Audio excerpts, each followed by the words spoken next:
မင်္ဂလာပါရှင်ချိုကိုကင်း channel မှာပြန်လည်ကြိုဆိုပါရရှင်ကျမဒီနေ့တော့ငစင်ရိုင်းချင်းစီပြန်လေးရဲ့ဖလန်တောင်မွေးလေးရဲ့ကြော်စားပါမယ်နော်တငယ်ချင်းတို့လိုက်ပါကြည့်ရှုအားပေးကြပါအောင်ရှင်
ဟုတ်ကဲ့အရင်ဆုံးကျွန်မဖလန်တောင်မွေးအရင်ကြော်ပါမယ်နော်ဖလန်တောင်မွေးကြော်ဖို့အတွက်အိုးကိုပို့ပေးပါမယ်ပြီးသွားရင်တော့စီထည့်ပါမယ်ရှင်စီပူလာရင်တော့ကျွန်မကြိတ်ထားတဲ့ပစုံကြောက်တွေထည့်ပါလိမ့်ရှင်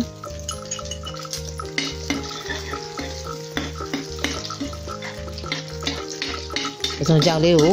နည်းနည်းကြကြလေးကျွန်မတို့မှွေပေးပါမယ်နော်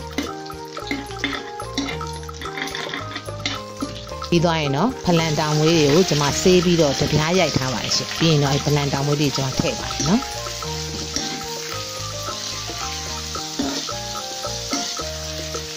ပြီးရင်တေချာလေးနှံ့အောင်ပေါ့နော်ပစုံကြောက်ကလေးနဲ့နှံ့အောင်မှွေပေးပါမယ်ရှင်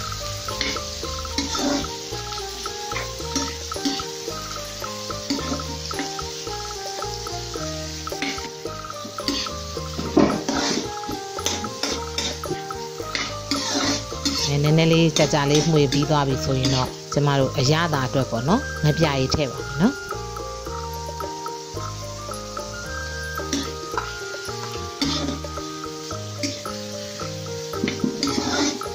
ပြီးရင်ကျမတို့အချို့မှုတ်ထည့်ပါမယ်ရှင်ပြီးရင်တော့တေချာလေးပေါ့နော်သမအောင်မှွေပေးပါမယ်ရှင်ပြီးရင်ဖလန်တောင်မွေးလေးကကြတော့ကျမတို့ဒီနူးမှစားကောင်းပါတယ်နော်အဲ့ဒီတော့ရေလေးနည်းနည်းလေးဆက်ဆက်လေးထည့်ပြီးတော့ကျမတို့ချက်ပါမယ်နော်အခုဆိုရင်တော့ဖုံးလေးအုပ်ပြီးတော့ကျမမှွေပေးပါမယ်ရှင်ဒီနေထားနဲ့ဆိုရင်တော့ကျမတို့မနိုးပေါ့နော်အဲ့ဒီတော့ကျမရေထည့်ရပါမယ်ရှင်သူကနိုးမှလည်းစားကောင်းပါတယ်နော်ရေလေးနည်းနည်းပေါ့နော်အများကြီးလည်းမဟုတ်ပါဘူးဒီလေးဆက်ဆက်ကလေးထည့်ပေးရပါမယ်ရှင်ပြီးရင်တော့ကျမတို့အဖုံးလေးအုပ်လိုက်ဖွင့်ပြီးတော့မှွေလိုက်နဲ့တည်ပေးပါမယ်နော်ဖလန်တောင်မွေးလေးကကြတော့ကျမတို့ရာသီစားဖြစ်တဲ့အတွက်ဒီရာသီမှသာကျမတို့ဒီဖလန်တောင်မွေးလေးစားလို့ရတာပါနော်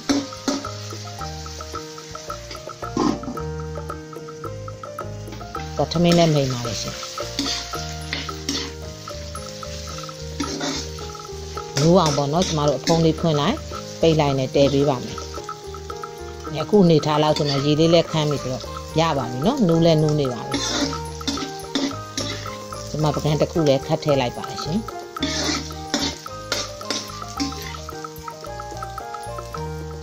ပြီးတော့ရင်တော့ကျမငစင်ရိုင်းလေးဆက်ပြီးချက်ပါမယ်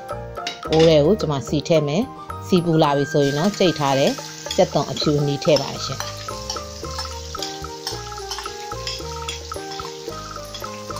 ပြီးနည်းနည်းလေးမှွေပေးပါမယ်နော်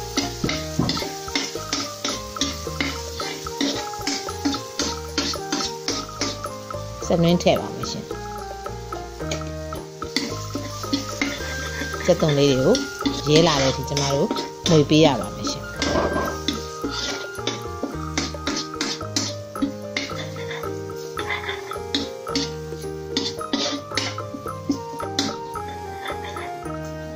စက်သွန်လေးတွေရဲလာပြီဆိုတော့ကျမအစိမ့်မှုတ်ထည့်ပါရှင်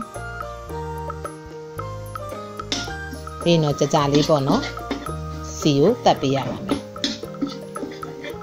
ဟင်းချက်တဲ့အခါမှာစီတက်တာအရေးကြီးပါလေနော်။စီကိုကြကြတက်မှသာဟင်းရဲ့အရသာကိုကောင်းစေပါလေနော်။ကျွန်မအရသာအတွက်ငပြာရည်လေးထည့်ပါမယ်ရှင်။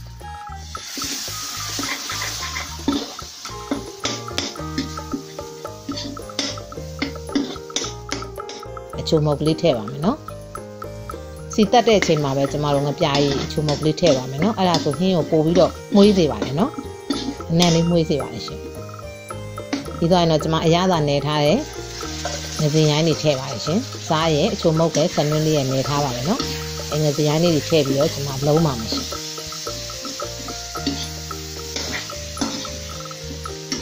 နည်းနည်းဖွက်ဖွက်လေးမှွေပေးပါမယ်နော်ဘာတော့ငစင်ရိုင်းကအကောင်သေးတဲ့အတွက်ကြေးမှဆိုးလို့ပေါ့နော်နည်းနည်းဖွက်ဖွက်လေးမှွေပေးပါမယ်ရှင်အဲ့လုံးတဲ့အချိန်မှာပဲကျမအနံ့အတွက်မဆလာလေးအုပ်လိုက်ပါတယ်နော်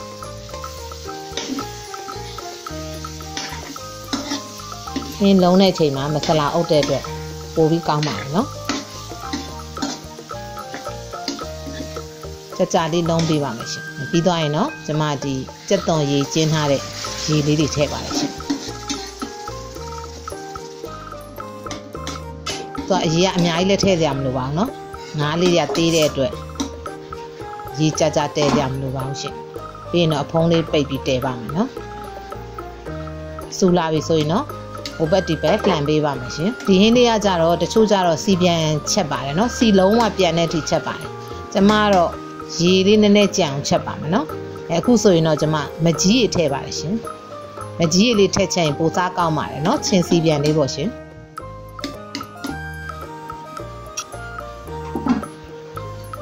ပြီးတော့အဖုံးလေးအုပ်လိုက်ဖွင့်လိုက်နဲ့ကျမတို့မှွေပြီးတော့ဒီရေလေးခန်းတဲ့အထိတည်ပေးပါမယ်เนาะ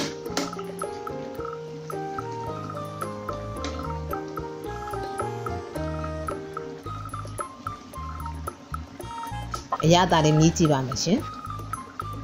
ဟုတ်ကဲ့အရသာတော်ပဲမလို့ပေါ့เนาะကျွန်တော်ထပ်မထည့်တော့ပါ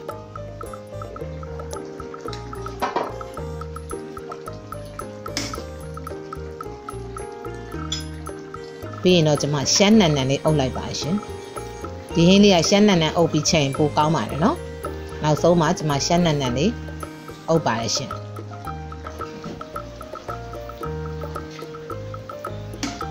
ဒီနည်းနည်းလေးရေလေးနည်းနည်းခန်းတဲ့အထိကျွန်မတည်ပါမယ်เนาะအရင်နဲ့စီပြန်အောင်ကျွန်မမတည်ပါဘူးเนาะအရေလေးကြိုက်တဲ့အတွက်တငယ်ချင်းတို့ကတော့စီအရန်ပြန်တာကြိုက်ရင်တော့စီပြန်ကြက်မချပေါ့เนาะအခုနေထားလောက်ဆိုရင်တော့ကျွန်မကြိုက်တဲ့အနေထားလေးဖြစ်ပါပြီအခုဆိုတော့ကျွန်မပကံနဲ့ထည့်ပါမယ်ရှင်ကျွန်မတော့ရေလေးနည်းနည်းကြံပါတယ်เนาะအရေစမ်းစားတာပိုကောင်းပါတယ်เนาะဒီအရေလေးစမ်းစားငပိရေလေးနဲ့တိုးစရာလေးနဲ့ဖလန်တောင်မွေးရယ်ဒီငစင်ရိုင်းလေးရယ်ဆိုထမင်းအလွန်မိန်ပါတယ်เนาะတငယ်ချင်းတို့ချက်စားကြည့်ကြပါเนาะအခုဆိုရင်တော့အရသာကောင်းမွန်နဲ့ထမင်းစားလို့လည်းမိန်နဲ့ငစင်ရိုင်းချင်စီပြန်လေးရယ်ဖလန်တောင်မွေးဟင်းတစ်ခွက်ရပါပြီရှင်ကျမရဲ့ဗီဒီယိုလေးတွေကိုကြိုက်နှစ်သက်တယ်ဆိုရင်တော့ like and subscribe လေးလုပ်ပြီးတော့အားပေးခဲ့ကြပါအောင်နော်